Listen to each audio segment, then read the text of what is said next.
সামরিক বাহিনীর অফিসারদের নিশানা করে খুন করতে বিডিআর এর সংগঠিত হত্যাকাণ্ড যে একটা বিদেশি ষড়যন্ত্র ছিল তা বাংলাদেশের সংখ্যাগরিষ্ঠ মানুষ বিশ্বাস করে।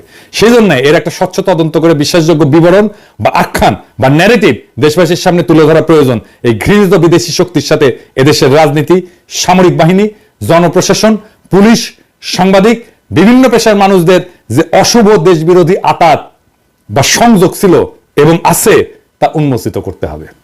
পক্ষপাতহীন, স্বচ্ছ, সঠিক বিচারের আয়োজন করে অপরাধীগুলোকে শাস্তি দিতে হবে। এছাড়া বাংলাদেশের স্বাধীনতা সার্বভৌমত্বের মধ্যে যে ভঙ্গুরতা, দুর্বলতা এবং ভীতি দেখা দিচ্ছে তার অবসান ঘটবে না। একজন অফিসার মেজর সিনহার বিচার কাজ দ্রুতগতিতে সম্পন্ন করতে বলছেন। সেনাপ্রধান অ্যাডজুটেন্ট জেনারেলকে নোট নিতে বলছেন। 2009 সালে শেখ হাসিনা সরকার গঠনের পরে পুলিশের বিভিন্ন পর্যায়ে মুক্তিযোদ্ধা কোটায় যাদেরকে নিয়োগ দিছে তাদের সকলের আসল পরিচয় এবং সত্যতা পুঙ্খানুপুঙ্খভাবে নিরূপণ করতে হবে। সংখ্যালঘু সম্প্রদায়ের এত বেশি সংখ্যক লোক কিভাবে ঢুকলো সেটাও তদন্ত